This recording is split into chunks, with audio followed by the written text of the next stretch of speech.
তো হ্যালো বন্ধুরা, আজকে আমি আবারও চলে এসেছি একটা নতুন ব্লগ নিয়ে। তুমি তো দেখতে পাচ্ছ আমি এখানে বসে আছি ঠাকুর ঘরে।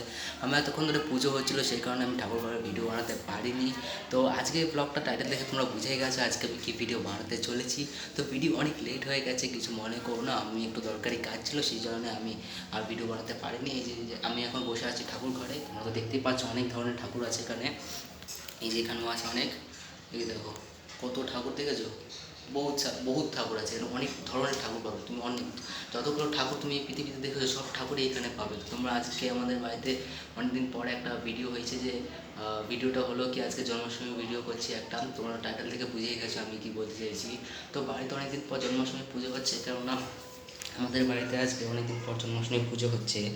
তো কেন কেননা আমাদের বাড়িতে অনেক বড় করে পুজোটা হয়, তো এই কারণে না আজকে আমাদের বাড়িতে একটু ছোটো করে পুজো হচ্ছে। কেননা আমার বাবার একটু অসুস্থ হয়েছে, তো সেই কারণে মানে বাবা অসুস্থ বলতে গেলে বাবার পাটা বলতে গেলে একটু কেটে গেছে।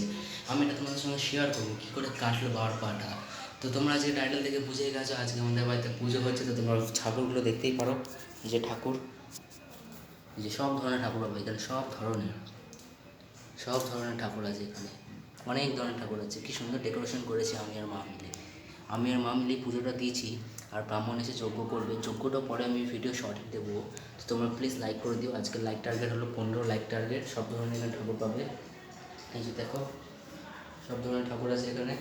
তো আজকের ভিডিওটা এই অবধি। তোমাদের যদি ভালো লাগে লাইক সাবস্ক্রাইব শেয়ার সব করে দিও, কারণ কমেন্ট করো, কমেন্ট একটা ভালো থেকে কমেন্ট করো। তো আজকের ভিডিওটা এই অবধি, তখনের জন্য